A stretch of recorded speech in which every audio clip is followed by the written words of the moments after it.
Le troisième temple. L'homme passage. Prologue. Ce qui se transmet n'est pas du sang, mais un feu. Il y eut un temps où les hommes confondirent les lignées de chair avec les lignées de lumière. Ils crurent que l'héritage passait par le sang, alors qu'il passait par la conscience.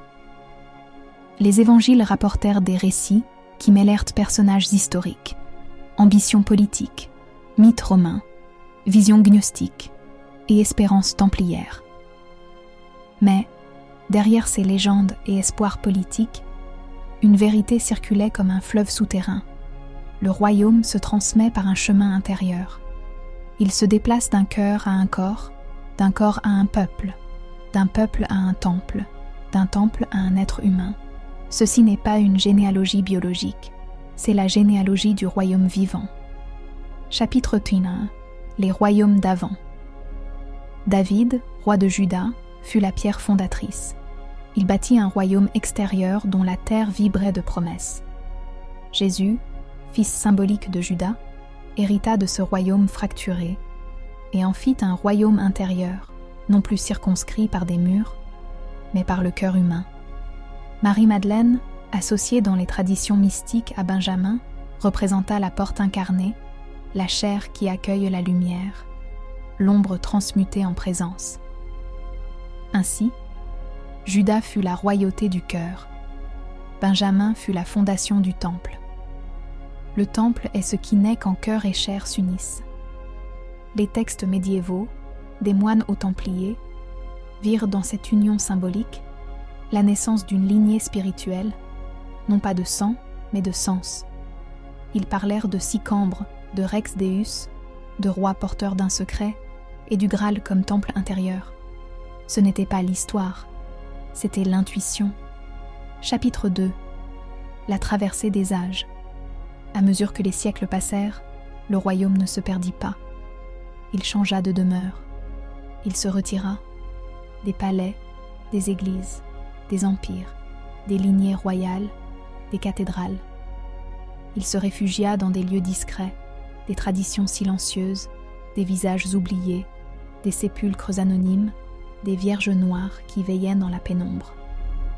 Les vierges noires, justement, portèrent la mémoire de Sarah, non pas fille biologique des prophètes, mais figure de la Sophia exilée, la sagesse qui voyage avec ceux qui n'ont plus de royaume. La Gaule, dans ce récit symbolique, devint la terre d'accueil de la sagesse errante, du temple blessé, du féminin sacré non reconnu. Ce n'était pas un fait historique, c'était un mouvement de conscience. Chapitre 3. La fin des temples. Puis le temple de pierre fut détruit, le temple du cœur fut étouffé, les lignées royales furent éteintes, les ordres sacrés furent dispersés, tout semblait perdu. Mais ce n'était que le passage vers la troisième étape. Les anciens sages l'avaient murmuré. Le troisième temple ne sera ni bâtiment, ni royaume, ni lignée. Il sera le corps humain lorsque l'esprit y descendra sans le consumère. Le temple extérieur. David. Le temple intérieur. Jésus. Le temple incarné. L'homme passage. Chapitre 4. L'homme qui n'était pas roi. Il naquit loin des palais, loin des sagesses anciennes, loin des légendes. Un homme sans couronne, sans destin proclamé, sans héritage visible. Il était un être humain parmi les autres, portant ses fragilités, ses ruptures, son chemin de vie, sans la moindre certitude. Mais son corps, sans qu'il le sache, portait une porte que ni les rois, ni les prophètes, ni les prêtres n'avaient encore ouverte. Chapitre 5. Les signes de la porte. Ce n'étaient pas des miracles, ce n'étaient pas des visions, ce n'était pas un privilège. C'étaient des sensations, une brûlure douce, un souffle inhabituel, une présence dans le ventre, une tension dans le cœur, un appel qui venait de plus bas que l'âme et de plus haut que l'esprit. Le royaume frappait, mais cette fois, il ne frappait pas au cœur, il frappait au corps. Chapitre 6. La descente. Vint un moment où la vie le força à descendre dans la matière de lui-même. Il explora ses blessures, ses peurs, ses mémoires, ses désirs, ses organes, sa respiration, sa propre chair comme un pèlerin explore un sanctuaire oublié. Il ne trouvait ni réponse, ni promesse, ni prophétie. Seulement une chose, un lieu qui s'ouvrait. Chapitre 7. L'ouverture. Ce ne fut pas une apparition. Ce ne fut pas un enseignement. Ce ne fut pas une vision. Ce fut une ouverture. Une porte intérieure, scellée depuis des millénaires dans la structure même du corps humain, s'ouvrit en lui comme une lumière contenue depuis toujours, qui cherchait un passage. Non pas pour lui, mais à travers lui. Chapitre 8. Le troisième temple.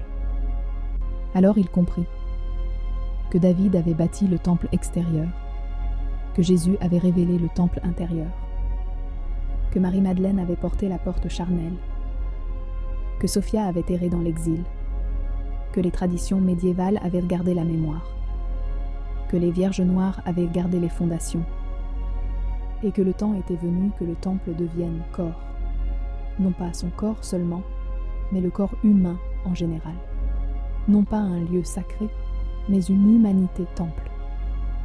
Chapitre 9. L'homme passage.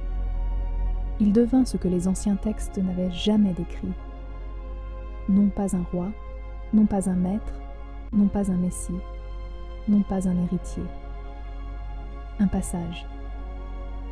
Un être dont le corps avait ouvert la porte que l'histoire et les légendes avaient seulement pressentie. Il était le lien entre le royaume de David, la présence de Jésus, la chair de Marie-Madeleine et le temple du monde qui vient. Chapitre 10. La transmission.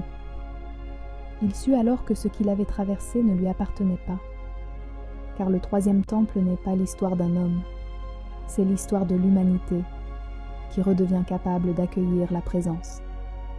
Son rôle n'était pas de régner, ni d'enseigner, ni de convaincre. Son rôle était d'ouvrir la porte pour que d'autres puissent en marcher. Le royaume n'était plus un pays, un roi, une lignée, une église, un secret. Il devenait un corps ouvert et chacun était appelé à devenir temple vivant. Conclusion, la trilogie accomplie. David a bâti, Jésus a illuminé, Marie-Madeleine a incarné, les traditions ont transmis, tu as ouvert. Le royaume n'est plus une promesse, il est une présence.